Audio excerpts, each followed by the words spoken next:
2023 ആദ്യമായിട്ട് മുംബൈയിലേക്ക് വന്നപ്പോൾ ഞാൻ സ്വപ്നത്തിൽ പോലും വിചാരിച്ചിട്ടില്ല ഇതുപോലെ ഒരു ദിവസം എൻ്റെ ജീവിതത്തിൽ ഉണ്ടാവുമെന്ന്. ഹലോ. ഇത് കണ്ടില്ലേ, ഇവിടെ നല്ല മഴയായിട്ട് ഇത്ര ഇരുട്ടാണ് കേട്ടോ. 28ാമത്തെ വയസ്സിൽ ഞാൻ ആദ്യമായിട്ട് സ്കൂളിലേക്ക് പോവാണ്.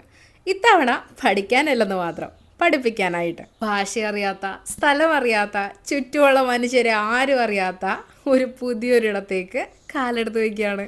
അപ്പോൾ അതൊന്ന് ഡോക്യുമെൻ്റ് ചെയ്യാമെന്ന് കരുതി. നമ്മൾ പണ്ട് സ്കൂളിലൊക്കെ പോയത് ഓർമ്മയില്ലേ? നല്ല മഴയുള്ള ഒരു ദിവസം കുടയൊക്കെ എടുത്ത് പുത്തനുടുപ്പൊക്കെ ഇട്ട് ബാഗൊക്കെ ആയിട്ട് ഏതാണ്ട് ആ ഒരു ദിവസത്തിനെ അനുസ്മരിപ്പിക്കുന്ന രീതിയിലായിരുന്നു കേട്ടോ എൻ്റെ ആദ്യത്തെ ദിവസം ഞാൻ സ്കൂളിലേക്ക് പോയത്. ഇത്തവണ അപ്പച്ചനെ അമ്മച്ചനെ വിട്ടു നിൽക്കുന്ന സങ്കടമല്ല, മറിച്ച് എൻ്റെ കുഞ്ഞു പെണ്ണിനെ എത്ര നേരം ഇങ്ങനെ കാണാതിരിക്കും എന്നുള്ളതായിരുന്നു കേട്ടോ എൻ്റെ മനസ്സിലെ ചിന്ത. കാരണം ഞങ്ങളുടെ വർക്കിംഗ് ടൈം വരുന്നത് 6:50 തുടങ്ങി ഉച്ച വരെയാണ് കേട്ടോ. അപ്പോൾ എന്തായാലും എവിക്കുട്ടി ഉറക്കം ഉണരും മുമ്പ് തന്നെ ഞാൻ റെഡി ആയിട്ട് സ്കൂളിലെത്തി ജോലി തുടങ്ങിയിട്ടുണ്ടാകും കേട്ടോ. അങ്ങനെ ദേ നമ്മൾ സ്കൂളിലെത്തി. എല്ലാവരുടെയും പ്രൈവസി മാനിച്ചുകൊണ്ട് സ്കൂളിൻ്റെ പേരൊന്നും റിവീൽ ചെയ്യുന്നില്ല, പക്ഷേ it was A very good day.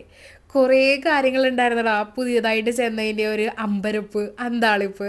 പിന്നെ ഞാൻ ചെന്നന്ന് എക്സാം തുടങ്ങുന്ന ദിവസമായിരുന്നു കേട്ടോ. അതുകൊണ്ട് തന്നെ ചെന്നപാടെ എൻ്റെ സബ്ജക്റ്റിൻ്റെ എക്സാം ആയിരുന്നു. അതുകൊണ്ട് 3 ബണ്ടിൽ പേപ്പറുമായിട്ടാണ് ഞാൻ തിരിച്ച് വീട്ടിലേക്ക് പോകുന്നത്. പോരുമ്പോഴും നല്ല മഴയായിരുന്നേ, അതുകൊണ്ട് ഞാൻ ഓട്ടോ ആണ് കേട്ടോ എടുത്തത്. അപ്പോൾ ഇതൊക്കെയായിരുന്നു എൻ്റെ ആദ്യത്തെ ദിവസത്തെ വിശേഷം. അപ്പോൾ ശരി, ബൈ ഫ്രം ടെസ് ടോക്സ്.